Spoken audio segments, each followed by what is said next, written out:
नमस्कार, मैं हूं मनोरमा। आप देख और सुन रहे loud speaker 90 FM. Uttar Pradesh की ग्राम पंचायतों से जुड़ी एक बड़ी अपडेट सामने आ रही है।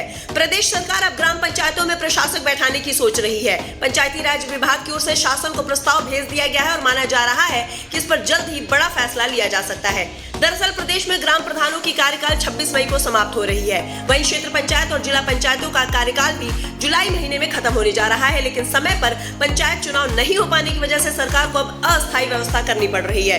जानकारी के मुताबिक प्रदेश में पंचायत चुनाव समय से नहीं हो सके हैं। ऐसे में ग्राम पंचायतों का कामकाज प्रभावित न हो, इसके लिए प्रशासक नियुक्त करने की तैयारी शुरू कर दी गई है। शासन स्तर पर इसको लेकर लगातार बैठकें चल रही हैं। पंचायती राज विभाग ने सरकार के सामने दो बड़े विकल्प रखे हैं। पहला विकल्प यह है कि मौजूदा ग्राम प्रधानों को ही प्रशासक की जिम्मेदारी सौंप दी जाए, जबकि दूसरा विकल्प एडीओ पंचायत यानी सहायक विकास अधिकारी पंचायत को प्रशासक बनाने का है।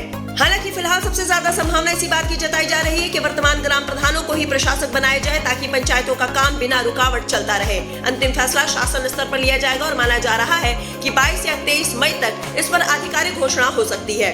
प्रदेश में इसमें करीब 57,694 ग्राम प्रधान मौजूद हैं। ऐसे में ये फैसला लाखों पंचायत प्रतिनिधियों और ग्रामीण जनता को सीधे तौर पर प्रभावित करेगा। माना जा रहा है कि त्रिस्तरीय पंचायत चुनाव अगले विधानसभा चुनाव के बाद कराए जा सकते हैं। इसी वजह से सरकार फिलहाल पंचायतों में प्रशासनिक व्यवस्था बनाए रखने पर जोर दे रही है। अगर मौजूदा प्रधानों को ही प्रशासक बनाया जाता है तो उन्हें पंचायत से जुड़े विकास कार्य, योजनाएं और प्रशासनिक जिम्मेदारियां पहले की तरह संभालनी होगी। वहीं अगर एडीओ पंचायत को जिम्मेदारी दी जाती है तो पंचायतों का संचालन सरकारी अधिकारियों के हाथ में चला जाएगा। इस अपडेट के सामने आने के बाद प्रदेश की राजनीति भी गर्म हो गई है। गाँव में भी इस खबर को लेकर चर्चा तेज हो गई है। लोगों के बीच सबसे बड़ा सवाल यही है कि क्या मौजूदा प्रधानों को ही प्रशासक बनाया जाएगा या फिर सरकार किसी नई व्यवस्था के साथ आगे बढ़ेगी। फिलहाल पूरे प्रदेश की नजर अब शासन के अंतिम फैसले पर टिकी हुई है, जो आने वाले कुछ दिनों में हम सभी के सामने आ सकता है।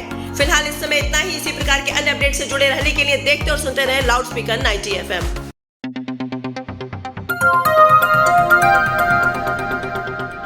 बजाओ जरा झूम के बजाओ, बजाओ बजाओ जरा झूम के बजाओ।